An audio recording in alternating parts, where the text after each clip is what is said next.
je dis deux mots d'introduction, mais c'est vraiment rien du tout. Juste pour vous remercier d'être là pour cette 4e conférence de la semaine. Et on accueille aujourd'hui, alors je vais peut-être mal le prononcer. Trespeuch. Alors Anna Trespeuch-Berthelot pour une conférence intitulée « Les sensibilités environnementales aux origines de nature et progrès ». Et on va beaucoup parler de la figure d'André Louis. Oui, on va se centrer sur la figure d'André Louis dans un second temps. Dans un second temps. En tout cas, bon, il y aura des questions-réponses, donc bon, on interviendra à ce moment-là. Mais je voulais vraiment vous remercier d'être venu nous voir et puis d'avoir préparé cette conférence qui me semble va être particulièrement intéressante, notamment parce que, alors peut-être que je me trompe et puis vous nuancerai mes propos, en plus je vais le dire en 2 phrases, mais c'est vrai qu'il me semble qu'il y a un courant de recherche actuellement, notamment sur la question des engagements politiques autour de la protection de la nature, qui nous permet de revoir un petit peu les chronologies qu'on avait habituellement en tête avec cette conscience environnementale qui serait arrivée après 68 et que finalement on aurait été complètement inconscient avant. Les recherches actuelles, et notamment celle d'Anna, mais d'autres aussi, je voulais aussi faire le parallèle avec la conférence de demain qui finalement va remettre également en cause un petit peu ces chronologies, ces coupures, ces découpages chronologiques. Et donc, pour ça, ça me paraît extrêmement intéressant. Et puis, on va découvrir Nature et Progrès, et puis André Louis. Donc, ça sera fantastique de ce point de vue-là. Merci beaucoup, Anna. Je te laisse la parole. Merci encore.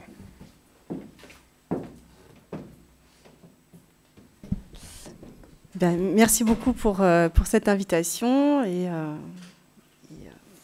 je suis très heureuse de vous parler de Nature et Progrès. La question, en effet, de l'engagement d'intellectuels pour des causes qui n'ont pas été tout aussi nobles.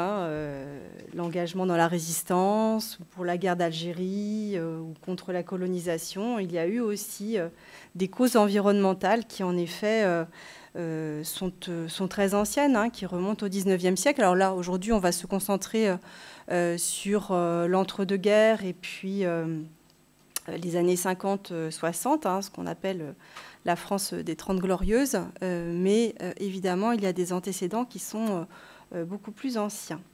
Je vous renvoie, si ça vous intéresse, aux travaux qu'on essaie de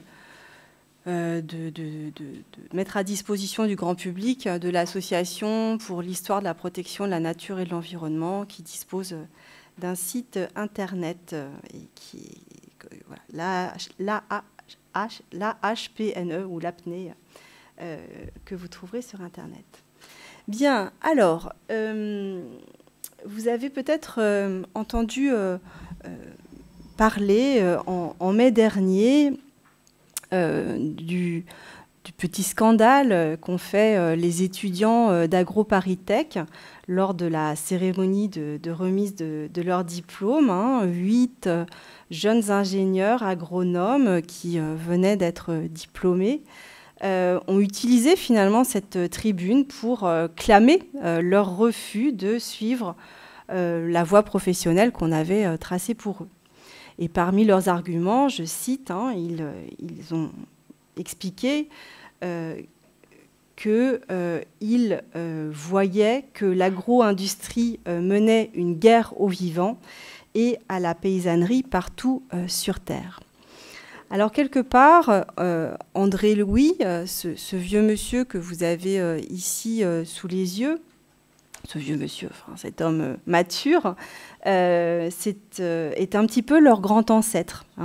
C'est un ingénieur agronome, lui aussi, qui est né en 1905 et qui a d'abord décroché son diplôme d'ingénieur agronome et puis, en bon petit soldat, a consenti à travailler à ce qu'on appelait la défense des végétaux, à la lutte contre les nuisibles et à contribuer à augmenter les rendements agricoles. Et puis, assez tardivement, en 1949, il décide de démissionner de ses fonctions institutionnelles. Il était directeur des services départementaux agricoles dans plusieurs départements.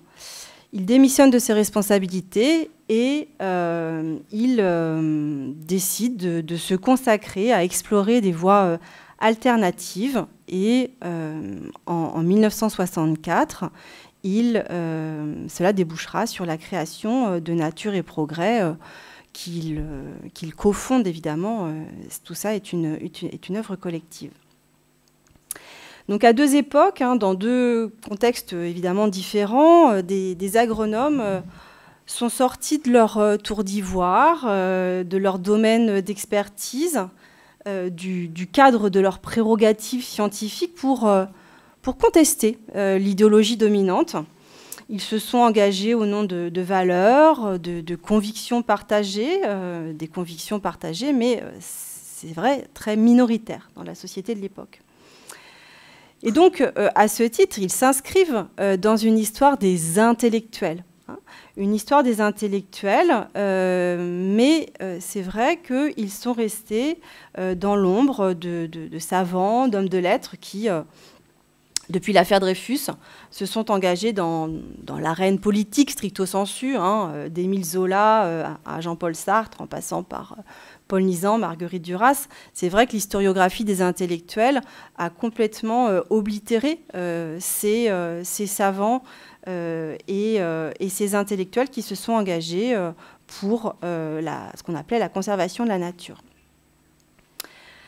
Donc aujourd'hui, en histoire, dans l'histoire des mobilisations environnementales, on cherche à faire la lumière pas simplement sur les idées qui ont documenté, théorisé la crise environnementale.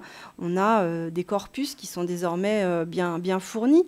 Mais il me semble, en tout cas c'est ce qui m'intéresse, qu'il est important de réfléchir aux motivations qui poussent des acteurs à s'engager pour une cause qui est quand même assez négligée par l'opinion publique jusqu'aux années 68. Donc je parle d'opinion publique, en effet, la cause environnementale n'est pas du tout ni la priorité des gouvernants, ni finalement très, très connue jusqu'aux années 68. Donc réfléchir aux motivations qui poussent à s'engager, réfléchir aux modalités de cet engagement. Est-ce que on s'engage pour l'environnement comme on s'engage au Parti communiste, Est-ce qu'on signe des pétitions? Est-ce qu'on signe des tribunes dans la presse? Est-ce qu'on se regroupe dans des ligues, dans des associations? Est-ce qu'on adhère à un parti politique, donc jusqu'où l'intellectuel sort-il de sa tour d'ivoire pour aller vers le politique? Et puis évidemment, les historiens essayent de s'intéresser aux résultats de ces mobilisations, aux résultats de ces engagements. Donc les historiens travaillent sur des sources, sur des sources qui peuvent être des sources orales, mais qui sont aussi souvent des sources, des archives papier. Pour ce sujet, nous disposons du bulletin de Nature et Progrès, qui est un bulletin imprimé qu'on trouve facilement à la Bibliothèque nationale de France. Et puis, vous allez voir, je vais vous montrer beaucoup d'archives d'André Louis, puisque ces archives privées ont été déposées au Musée du Vivant, qui est un musée et un centre d'archives qui est accueilli par l'école AgroParisTech, justement. Voilà, alors Nature et Progrès, c'est un label que vous connaissez, au moins en tant que consommateur. Donc 1964, c'est la date de création. Il faut bien comprendre, et je vais vous le redire, que nous sommes dans cette période des 30 Glorieuses, dans un moment de modernisation des méthodes agricoles qui fait paraître finalement cette création comme un pas à rebours de l'histoire. Donc c'est une question qu'on peut se poser. Donc ce que je vous propose, c'est de de revenir sur ces débuts de l'agriculture biologique dans les années 50 et 60, mais dans un premier temps. Et puis, dans un second temps, ce qui m'intéresse davantage, c'est justement essayer de réfléchir aux sensibilités environnementales. Donc, je vais revenir sur ce thème de sensibilité environnementale. Dans un second temps, j'essaierai de m'attarder davantage sur ces sensibilités environnementales qui ont conduit un ingénieur agronome comme André Louis, des paysans de Nature et Progrès, à expérimenter des méthodes agricoles alternatives. Voilà. Voilà. Alors, comment est-ce que je fais passer les diapos si les petites flèches ne fonctionnent pas? Soit les flèches qui ne marchent pas, soit comme ça. Ok. Donc, ce sera comme ça. Donc, dans un premier temps, Nature et Progrès, une alternative minoritaire dans la France des 30 Glorieuses. Donc, peut-être un petit rappel. Alors, bon, j'espère ne pas empiéter sur ce que dira Céline Pessy demain. Là, je me situe donc après-guerre.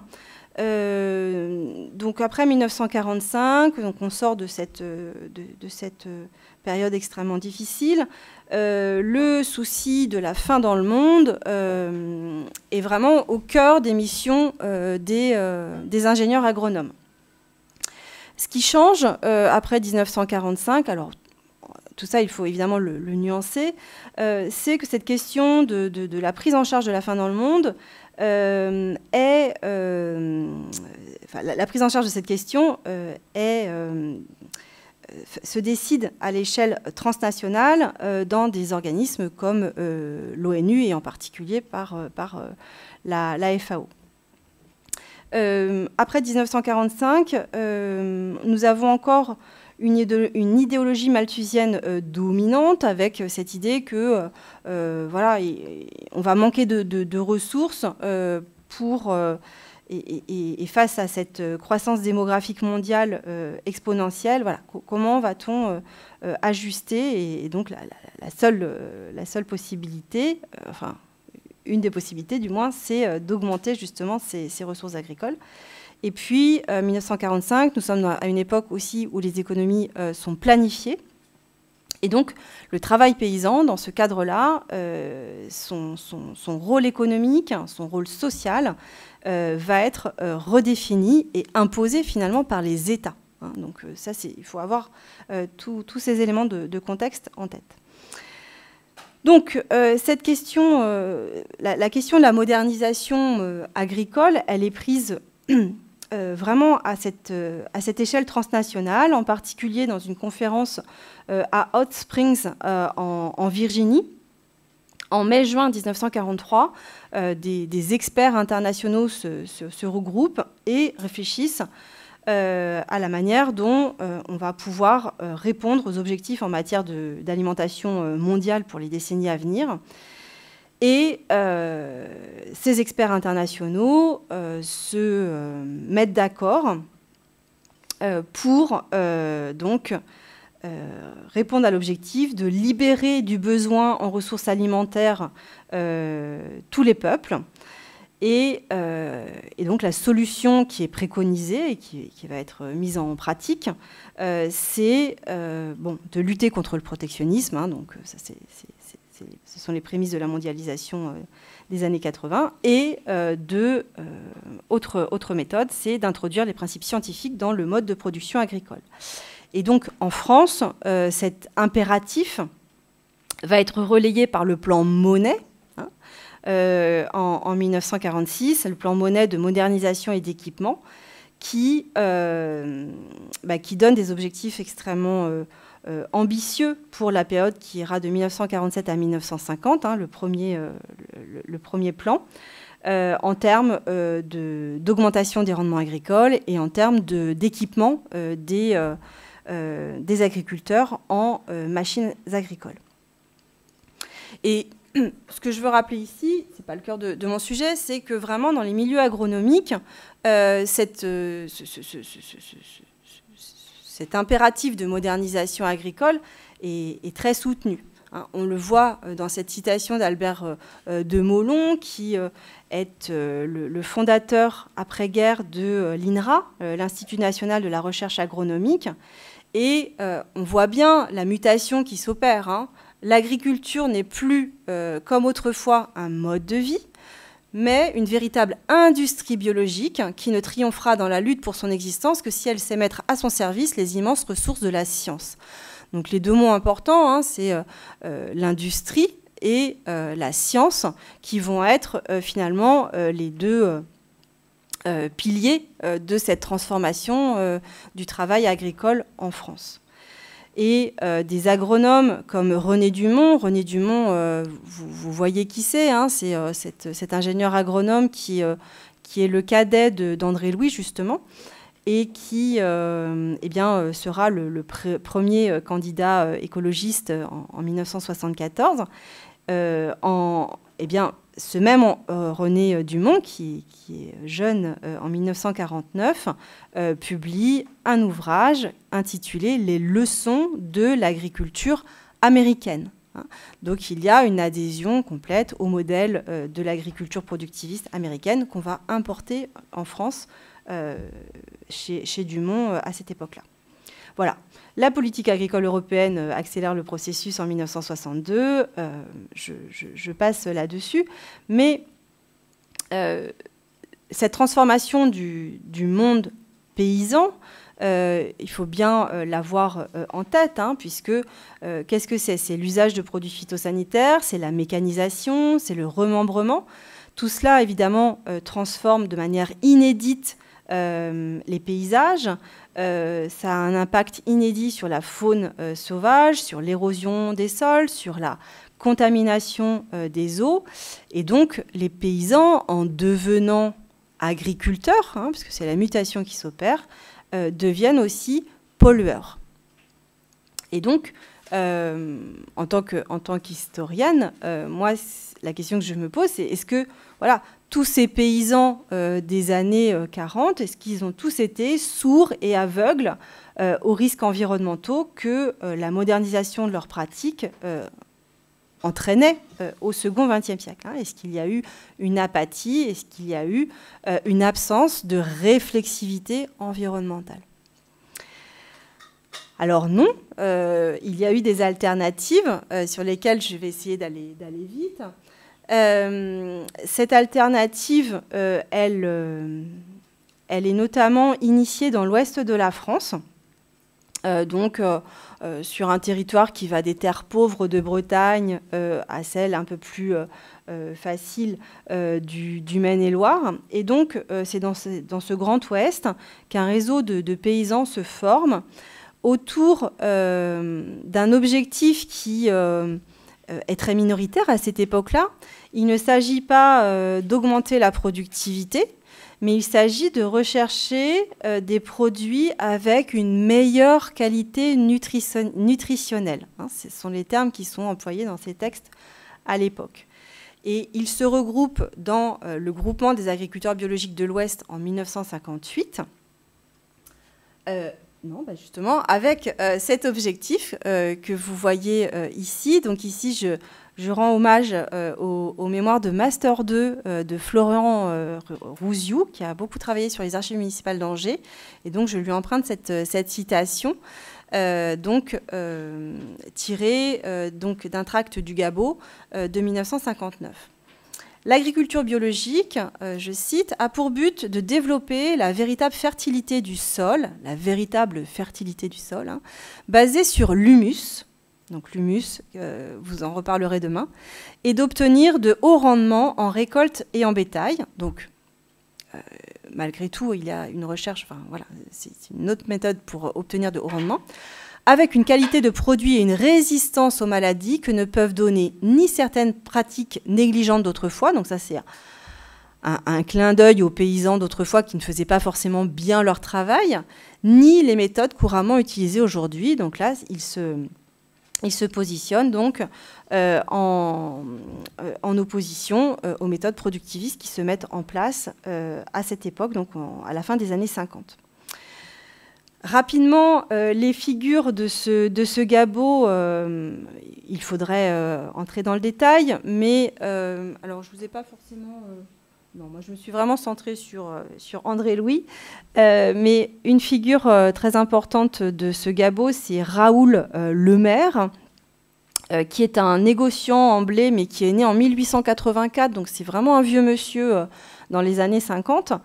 Donc c'est un négociant en blé qui, dès l'entre-deux-guerres, avait vraiment l'objectif d'améliorer la qualité de sa marchandise, tout simplement, en hybridant ses blés et en produisant ce qu'il appelait des blés de force qu'il proposait donc aux...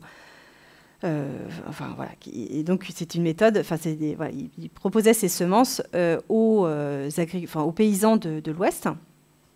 Et en 1956, outre cette méthode d'hybridation, il met en pratique une méthode de fertilisation de l'algue lithotamne.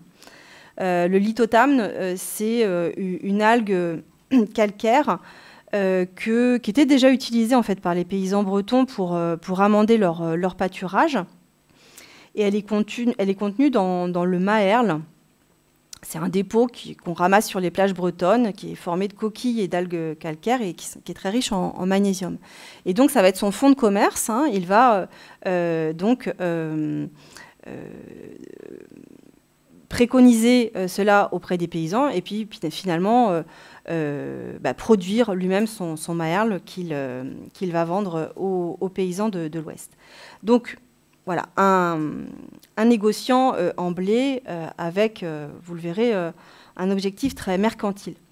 L'autre figure, c'est Jean Boucher, comme un boucher qui est plus jeune, hein, qui est né en 1915, et qui est un ingénieur horticole qui a un peu la même trajectoire qu'André Louis. Hein. Il travaille au service de la protection des végétaux de Nantes. Et puis, en 1947, il y a une expérience qui l'interpelle. Il voit des vergers qui sont envahis d'araignées rouges alors qu'ils avaient été traités au DDT. Donc, cet insecticide très violent qui sera dénoncé par Rachel Carson en 1962. Et donc, ça sème le doute dans ses convictions. Et de la même manière qu'André Louis, il va se convertir à des méthodes naturelles, en particulier en travaillant beaucoup le fumier bovin. Donc ces deux personnages deviennent partenaires, hein, Jean Boucher et Raoul Lemaire AIRE, hein, et ils mettent au point une méthode en 1963 qu'on verra sur une diapo plus tard. Ils mettent en place une méthode, la méthode Lemaire-Boucher, qui consiste à vendre aux paysans quatre principes. Donc, utiliser les blés de force de Lemaire, utiliser le lithotamne. Vous chercherez sur LITH, il y a deux H, et amne, lithotamne. Utiliser la fumure organique et réfléchir à des associations productives de plantes dans les champs. En 1963, cette petite entreprise, enfin cette association, hein, s'étend à l'échelle nationale et dans le sud-ouest, dans le Lot-et-Garonne plus précisément, André Louis, qui est un agronome en rupture de ban, on va revenir sur son parcours, donc dans le Lot-et-Garonne, André Louis a réuni un collectif de paysans et d'agronomes qui sont très intéressés par les initiatives du Gabot et ils vont monter un collectif et ça va former donc l'Association française d'agriculture biologique, la FAB, en 1961.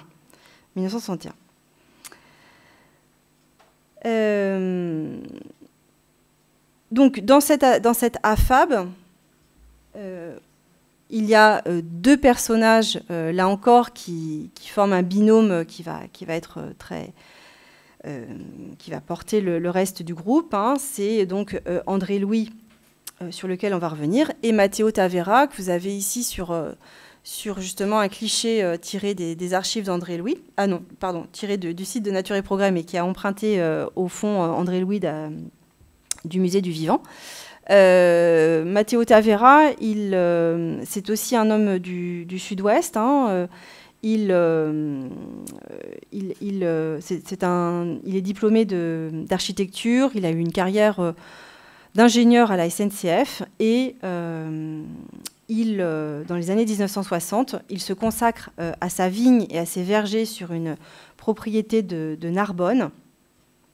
Et ces deux hommes, André Louis et Matteo Tavera, se rencontrent et voilà, leurs démarches sont tout à fait font écho l'une à l'autre et ils deviennent très amis et ils meurent tous les deux dans un accident de la route le 3 mai 1970 en revenant d'un congrès d'une association partenaire qui s'appelle Vie et Action. Voilà. Donc leur amitié est scellée dans la mort en 1970.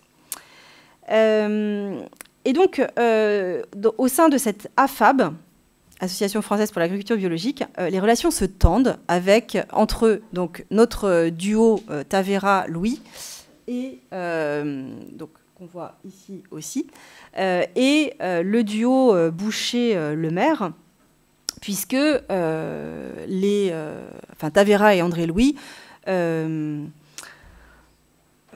acceptent de moins en moins l'appétit mercantile de Raoul Le Maire, qui fabrique, commercialise son Lil Totam, ses semences de blé, ses produits alimentaires, du pain, des biscottes, des farines.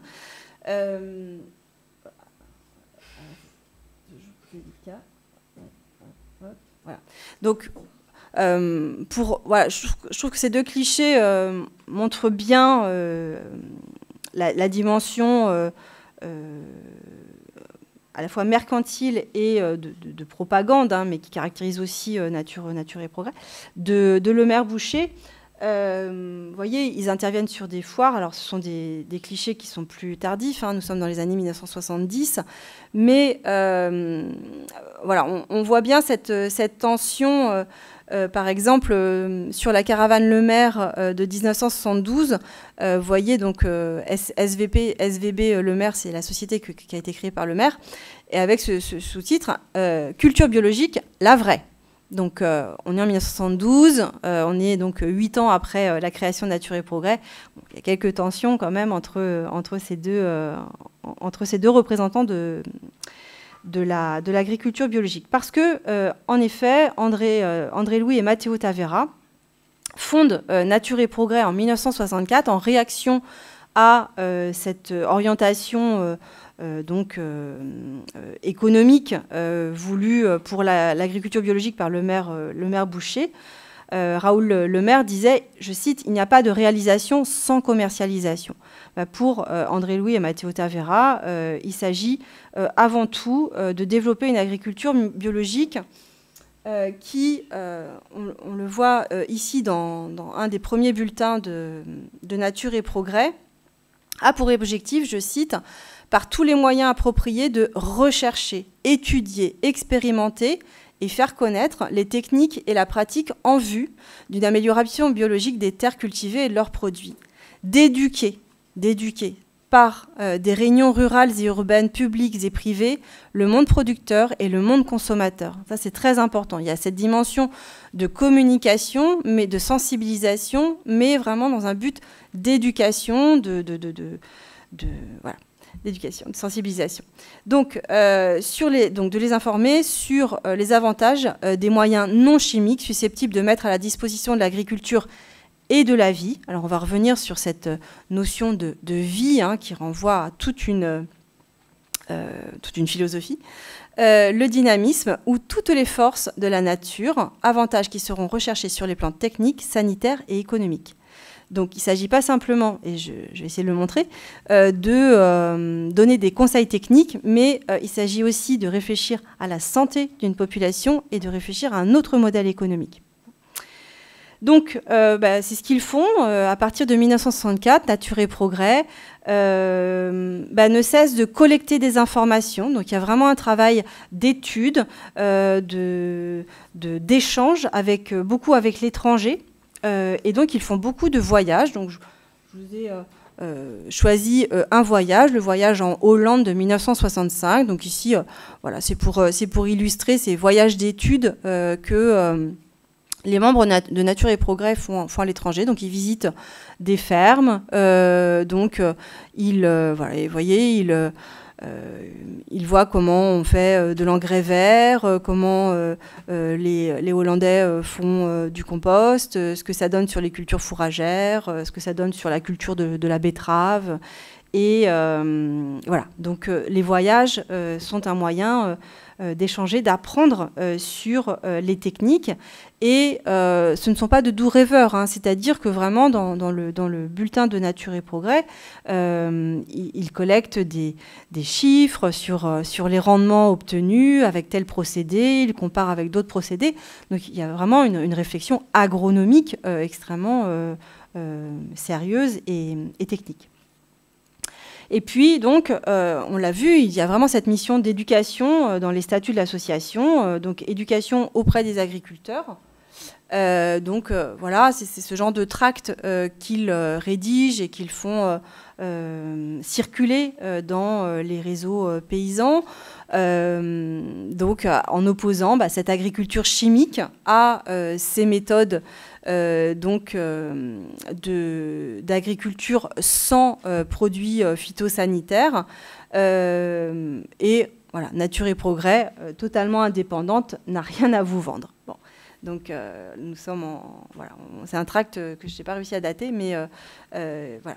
Il y a donc cette distinction par rapport à la méthode Le Maire Boucher, et donc une invitation à en savoir, enfin, à documenter les méthodes qu'il propose. Il s'agit aussi de documenter ces méthodes auprès du grand public, hein, par exemple au Salon de la diététique de 1966 à Paris, au Palais d'Orsay. Matteo Tavera va donner une conférence intitulée « Agriculture biologique, source d'équilibre, de vie et de santé », hein, toujours avec cette dimension hygiéniste. Hein. Pourquoi il s'agit de gagner la crédibilité des pairs, c'est-à-dire des agronomes, des agriculteurs, et de gagner aussi la bataille de l'opinion. Une opinion publique qui est très hostile ou très méprisante à l'égard de ce qu'on appelle à cette époque les produits naturels. Les produits naturels plutôt que les produits biologiques.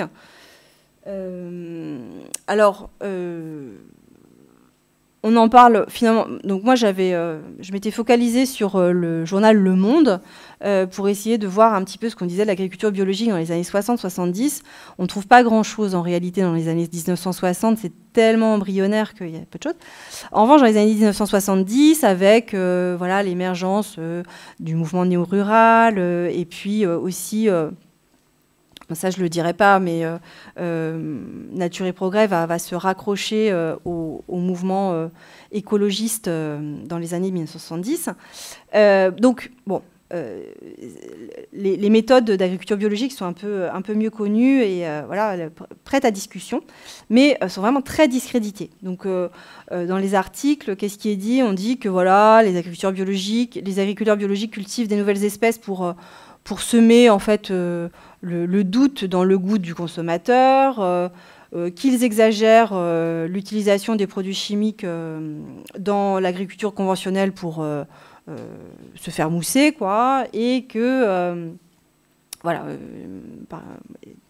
Et donc il donne la parole davantage au président de la FNSEA, qui est Michel de Bâtis à l'époque, plutôt qu'à celle de Nature et Progrès, pour dire les choses un peu rapidement.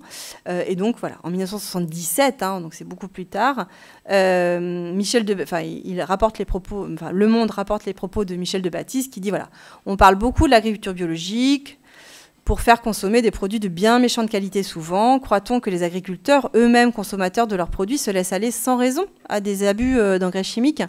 voilà, donc c'est une manière de tirer la couverture à soi, évidemment, et de discréditer ces méthodes d'agriculture biologique. Voilà, il me semblait que c'était important pour contextualiser les choses et vous montrer que voilà, le combat que mène Nature et Progrès va être long et semé d'embûches, voilà, étant donné cette opinion dominante. Voilà. Alors, donc, une fois qu'on a poser le décor. Vous l'avez compris, donc, André Louis se lance donc dans l'agriculture biologique à presque 50 ans et il abandonne son statut professionnel, il a 6 ou 7 enfants qu'il met pratiquement, il met sa famille aux abois. Bon, en réalité, il trouve un autre emploi.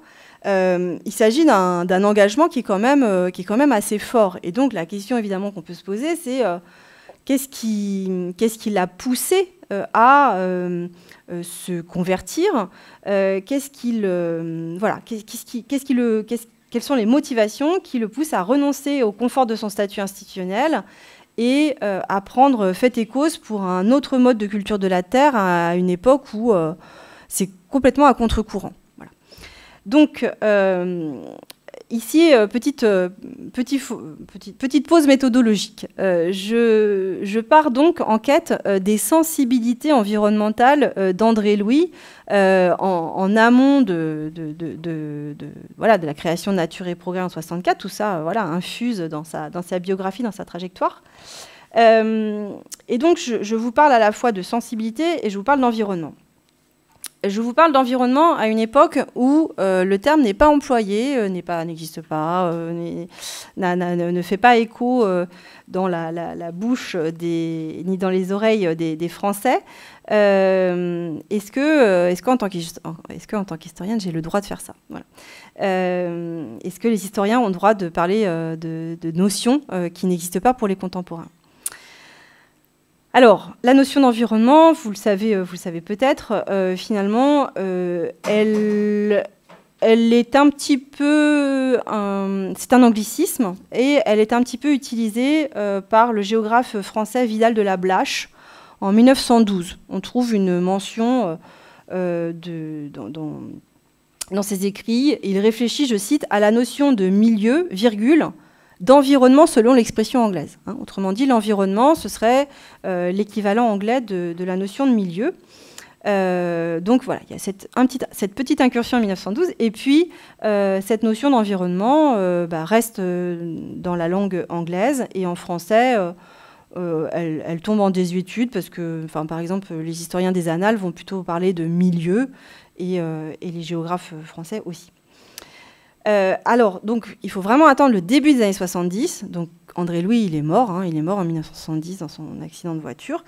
Et donc, il faut attendre les années 1970 pour que la notion d'environnement soit réacclimatée dans le langage français, tout simplement avec la création d'un ministère au drôle de nom, le ministère de la protection de la nature et de l'environnement.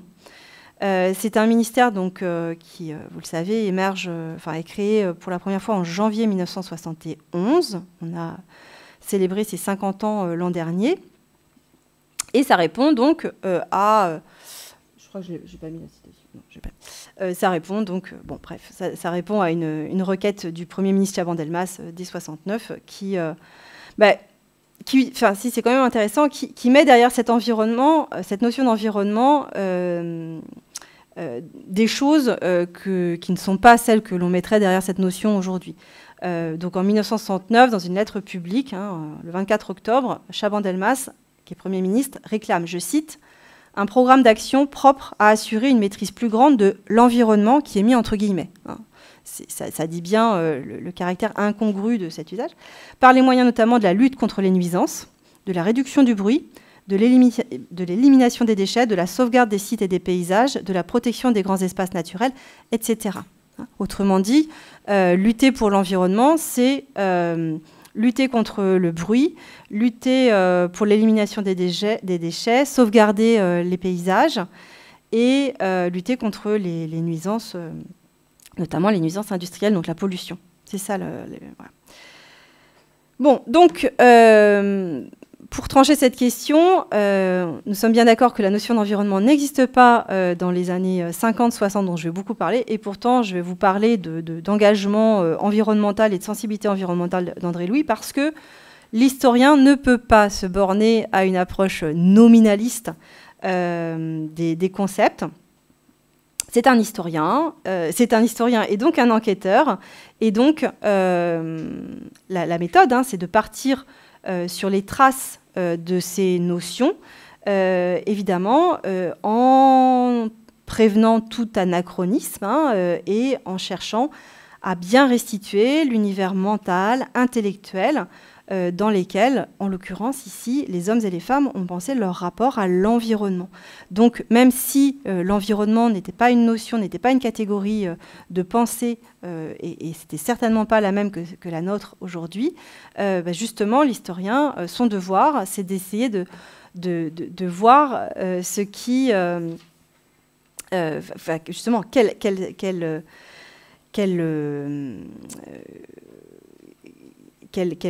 motivation, quelle catégorie mentale les hommes et les femmes mettaient pour motiver cet engagement. Voilà, alors le temps passe vraiment très très vite. André Louis avait une carrière toute tracée d'ingénieur agronome. C'est un homme de la région bordelaise. Il naît et il grandit à Teuillac. Il va au lycée à Blaye. Voilà, je passe sur sa carrière. Il est diplômé donc de l'Institut national agronomique qui avait été créé, bon, bref, peu importe. Si ça vous intéresse, je vous repréciserai des choses. Il se spécialise en arboriculture. Et très rapidement, dans l'entre-deux-guerres, il a des postes à responsabilité. Il devient directeur des services agricoles, tour à tour de Gironde, de Lozère, d'Ariège. Et donc, voilà, il mène cette mission avec beaucoup de conviction. En témoigne donc cette brochure de 1942 où voilà, il donne des conseils techniques aux agriculteurs pour augmenter leur rendement, alors avec des méthodes qui sont déjà conformes à ces convictions, on va le voir. Donc, à cette époque-là, les années 20, 30, 40, sous le régime de Vichy également, en quoi est-ce qu'il est déjà un franc-tireur, en quoi est-ce que c'est déjà un anticonformiste, un agronome anticonformiste? Alors, premièrement, quand on fouille dans ses documents de travail, j'ai été très frappée par sa sensibilité naturiste. Le naturisme n'étant pas réductible au nudisme, le naturisme étant cette philosophie de vie et de réforme du mode de vie de telle sorte que l'on vive de manière plus harmonieuse avec la nature. Et souvent dans le naturisme, Arnaud Bobéro l'a bien étudié, il y a un mythe un peu fondateur selon lequel, à l'origine, et c'est un mythe, l'homme et la nature auraient vécu de manière harmonieuse. Mais voilà, donc cette sensibilité naturiste, on la trouve chez André Louis, notamment dans l'intérêt qu'il a pour l'anthroposophie et sa version donc agricole, enfin sa déclinaison agronomique, la biodynamie. Vous voyez, dans ces archives, j'ai trouvé ce document de 1935 et qui voilà, arrive a priori à cette époque-là dans son bureau. C'est un numéro de la science spirituelle. La science spirituelle, c'est le périodique francophone qui diffuse la pensée anthroposophique de Rudolf Steiner. Est-ce que l'anthroposophie, Steiner, ce sont des choses qui vous parlent? C'est lui, Rudolf Steiner. Donc je vous ai mis ces dates. Rudolf Steiner, il s'inscrit dans... Enfin, il développe tout un système ésotérique dans la tradition un petit peu du spiritualisme goethéen, donc un système ésotérique de connaissance du réel qu'il veut proposer comme une alternative au système cartésien. Hein, il y a comment dire,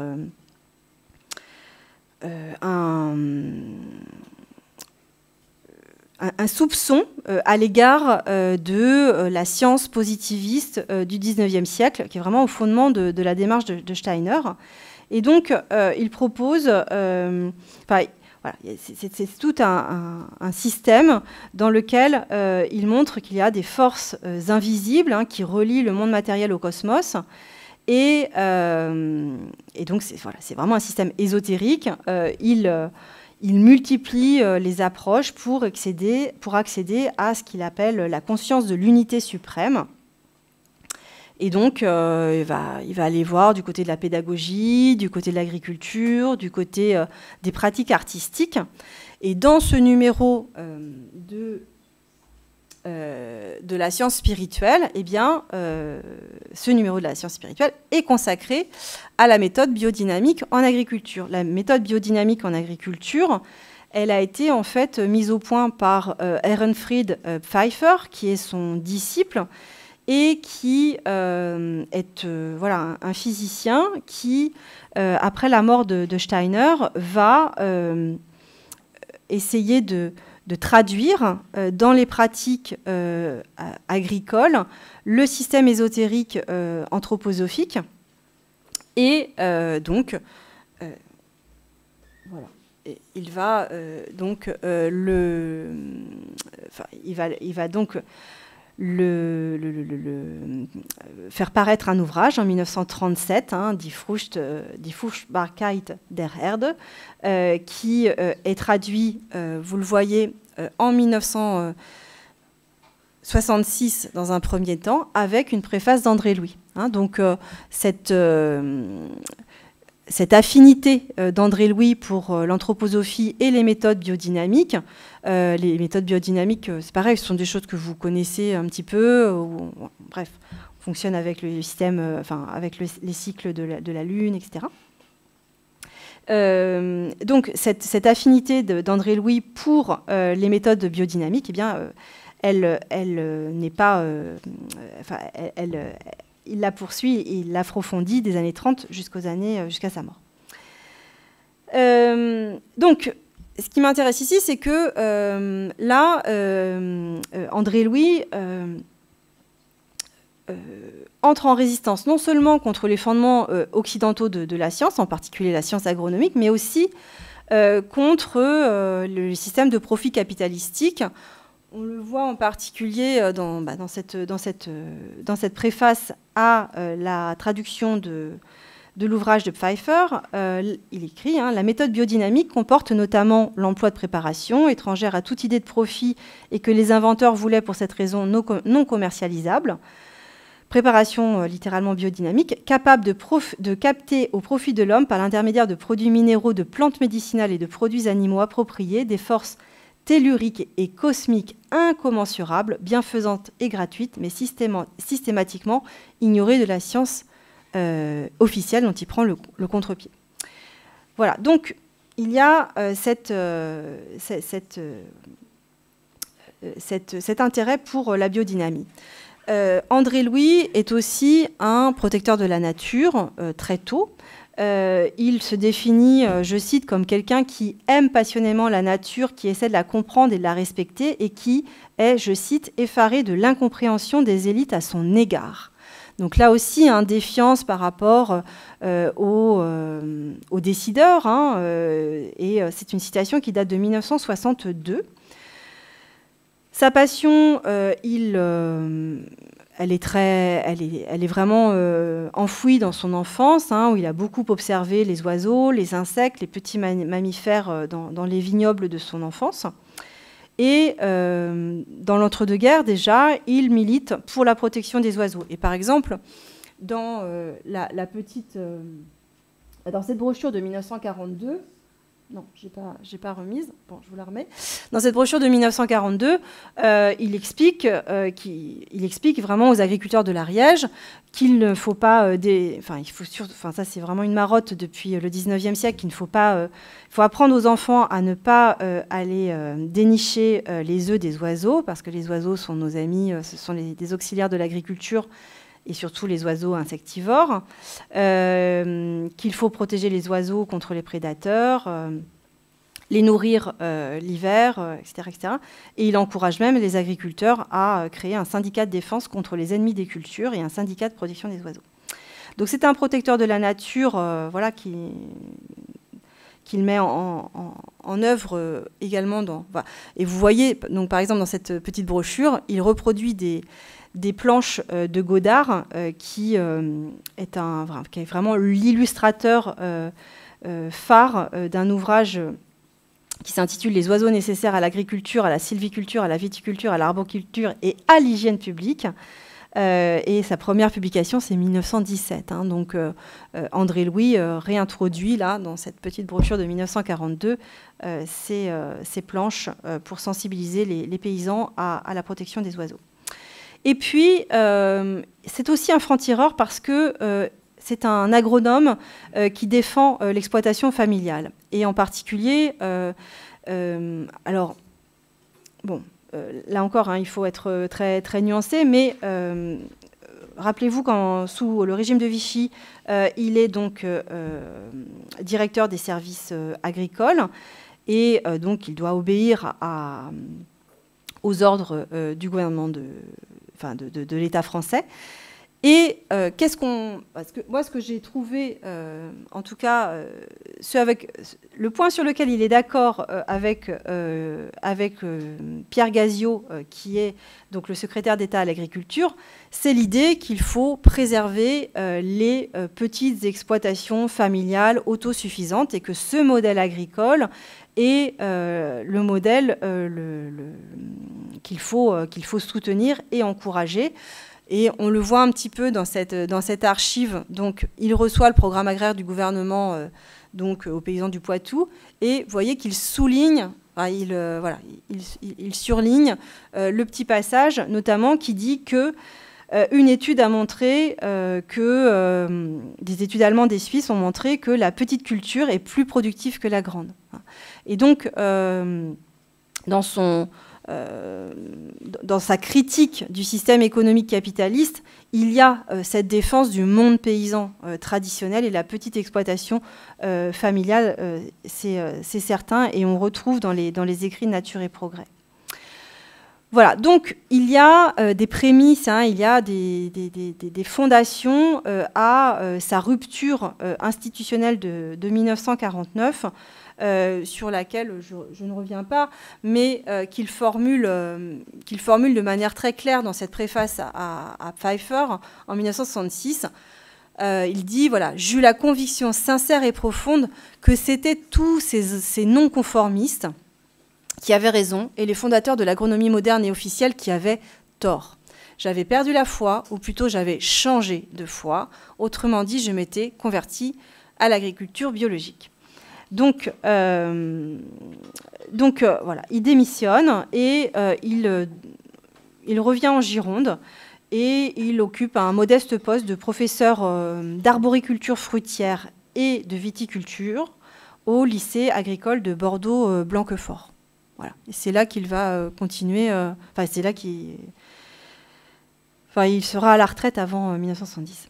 Voilà, et donc c'est un enseignant qui est très investi, qui fait cours dans la nature, qui avale quelques couleuvres en donnant des solutions agrochimiques à ses étudiants, enfin à ses lycéens, bon, tout en étant très critique évidemment.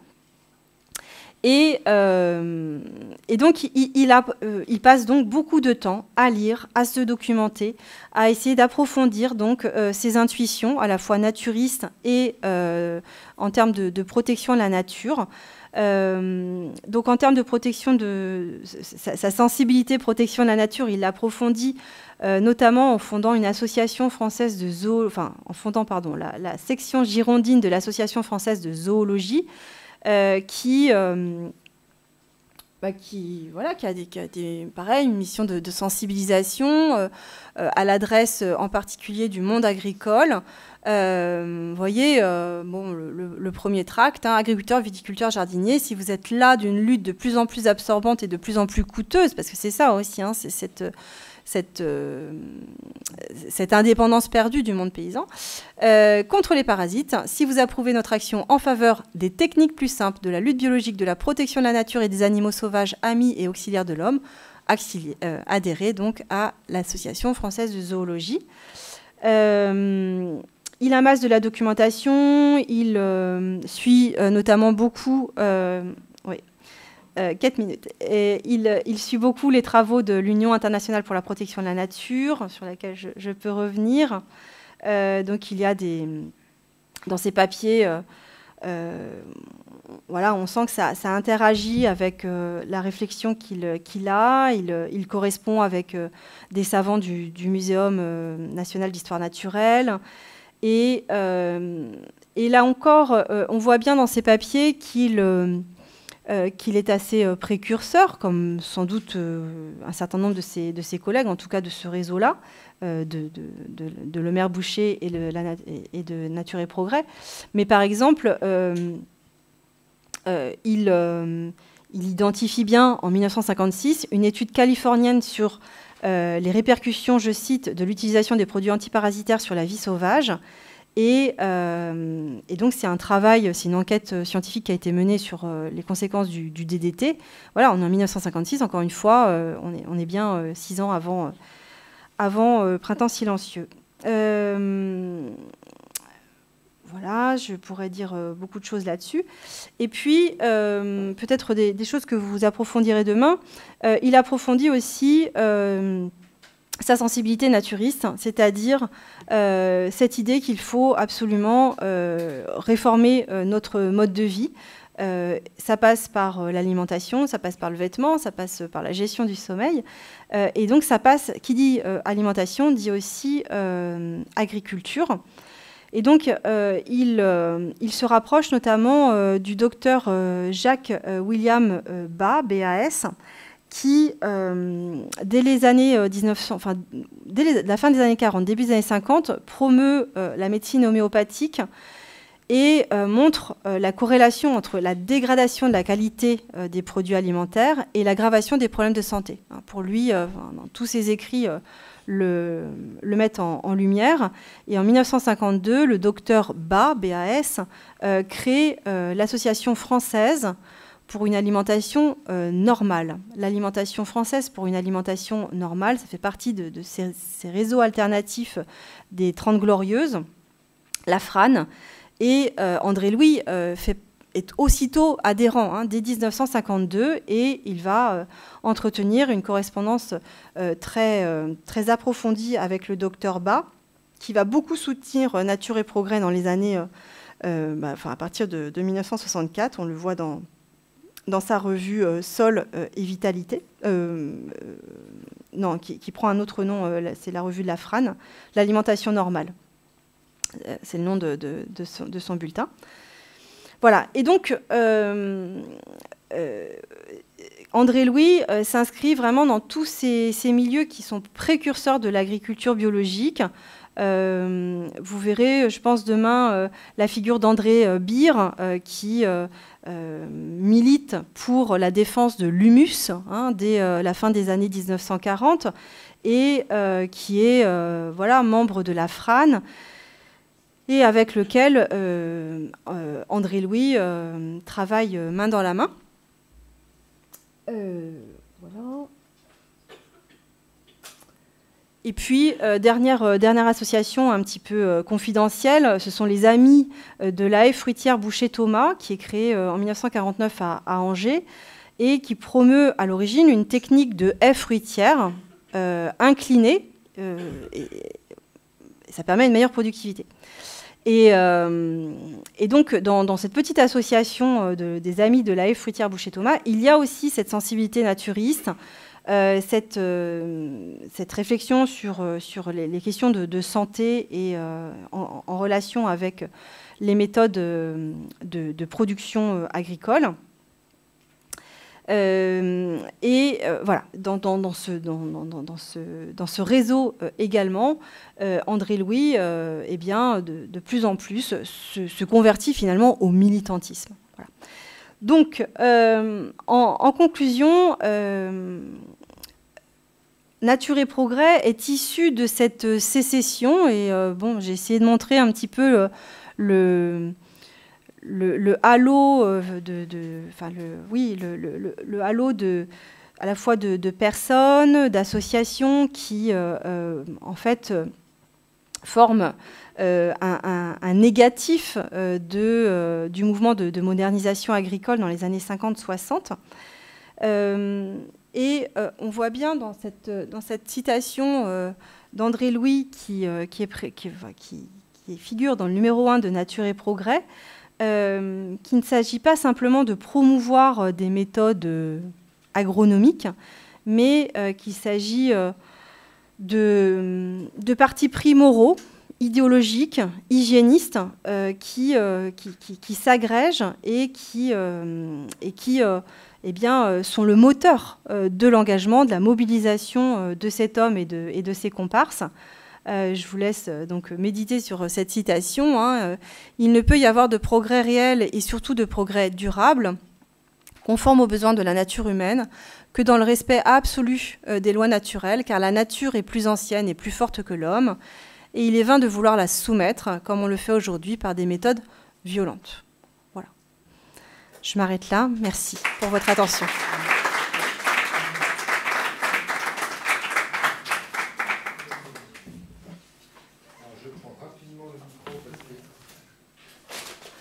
On va essayer d'aller vite, parce qu'il y a, comme hier, un train à prendre ce soir, donc on va aller vite. Qu'est-ce qu'il y a des questions, des remarques ?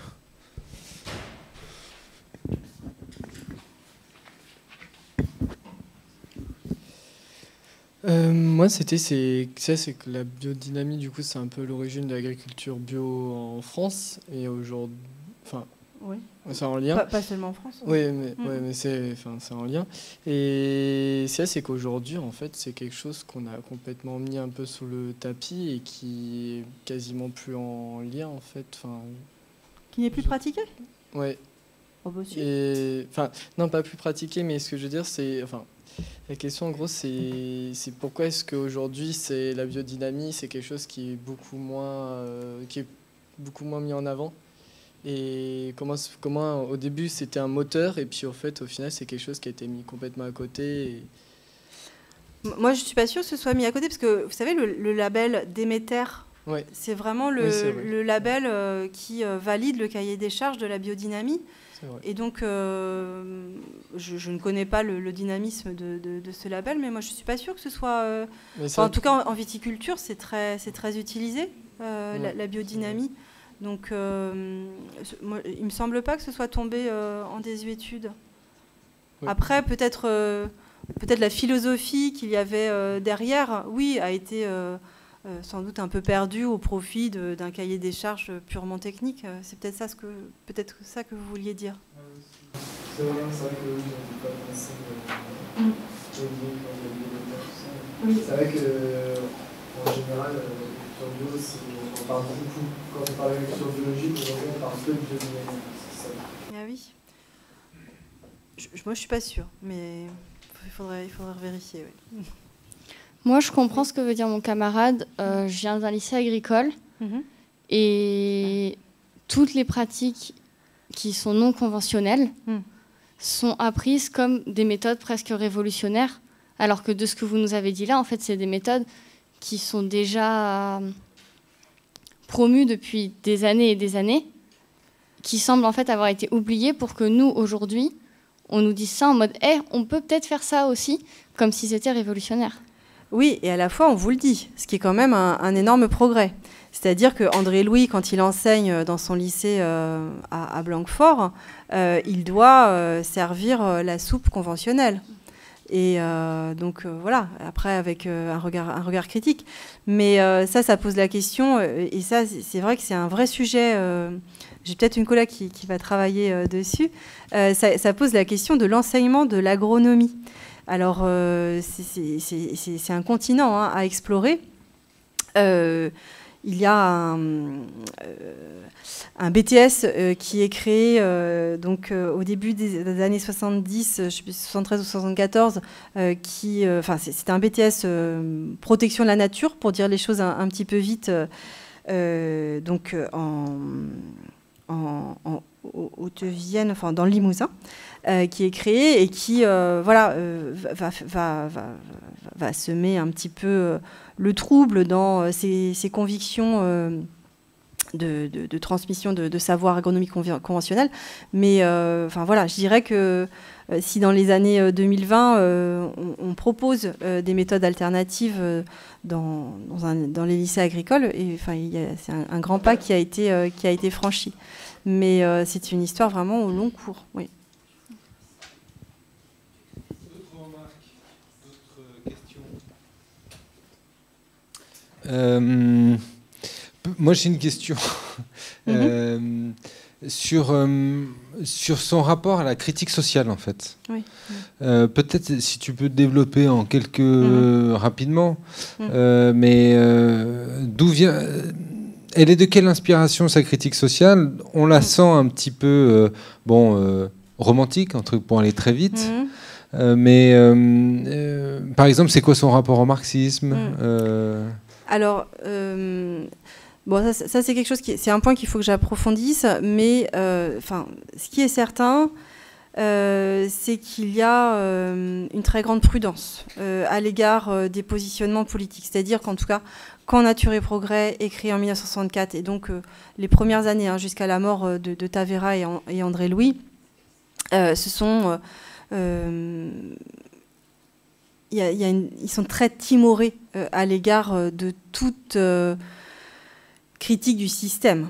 Alors, il y a quand même une critique des méthodes qui sont imposées, mais sur un modèle un peu agrarien quand même, de défense du monde paysan, un petit peu sur le modèle des années 1930. Donc, on n'est pas du tout dans la culture marxiste. Pas du tout. Ni chez André Louis, ni chez Matteo Tavera. Les références, c'est beaucoup plus les savants du muséum qui sont quand même des conservateurs qui vont protéger des parcelles de réserves naturelles et non pas remettre en cause tout le modèle. Donc là-dessus, moi, je dirais que, en tout cas, il y a une très grande hésitation à aller jusqu'à l'engagement politique. Et la bascule, elle se fera en 1972, lors du congrès de Versailles, où là, il y aura Pierre Fournier, les Amis de la Terre, donc tous ces représentants en fait de ce qui va devenir l'écologie politique. Et c'est le congrès de Nature et Progrès. Et là, il y a vraiment une bascule, mais entre-temps, il y a eu un changement de génération avec... Claude Aubert et Roland Chevriot qui prennent la relève. Je te donne la parole. Aucun rapport avec Ellul ou Charbonneau Alors si, André Louis, pareil, adhère à la SEPANSO, et donc ils militent ensemble contre l'aménagement de la côte aquitaine. Donc il y a des... Mais après, j'ai pas trouvé de correspondance. Non, là, c'est vraiment... il faut préserver l'esthétique des paysages. Voilà, ça se cantonne... mais sous réserve de de recherche plus approfondie sur le sujet. Moi, c'était pour rebondir par rapport au marxisme, ce positionnement-là. C'était sur la place des religions à l'époque dans l'agriculture, sur, je sais, la jeunesse agricole catholique et le mouvement à la fois catholique, mais aussi protestant. Les protestants qui avaient une autre approche de la terre. Est-ce que lui, il était religieux ou est-ce que ça a pu influencer un peu sa manière de... Alors, il a une éducation religieuse. Il a une approche un peu spiritualiste à la terre. C'est une vraie question. C'est une vraie question. Là, dans les écrits que j'ai pu consulter, voilà, il y a plus cette dimension un peu créationniste, de respect de ce que Dieu a donné, de la création qui nous a été offerte. Voilà. Après, je n'ai pas retrouvé de propos religieux ou de réseaux religieux à proprement parler, mais c'est pareil, c'est une recherche en cours, donc à approfondir, mais c'est une question en effet que je me pose, oui, tout à fait. J'ai oublié son nom. Steiner, il n'était pas... l'ésotérisme, ça allait aussi un peu avec la croyance en un mysticisme un peu... Oui, alors lui, c'est l'unité suprême sur laquelle il travaille. Donc on est sur un système ésotérique, mais voilà, qui s'affranchit de toute... il n'est ni protestant, ni catholique.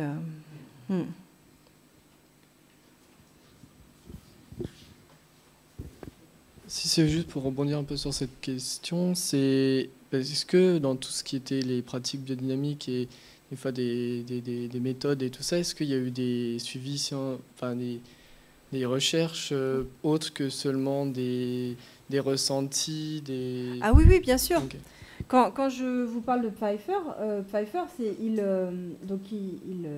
c'est un disciple de Steiner et il migre aux États-Unis à la fin des années 20 ou début des années 30, à cette époque-là. Son fécondité de la terre, ce sont pas de belles paroles, c'est vraiment un traité agronomique. C'est une méthode de culture de la terre. C'est-à-dire qu'il interprète les intuitions de Steiner, mais il fait des expérimentations, il teste, il voit ce qui marche, ce qui ne marche pas. Il a une ferme expérimentale aux États-Unis, voire plusieurs. Et tout ça est très, très encadré. Oui, oui, bien sûr.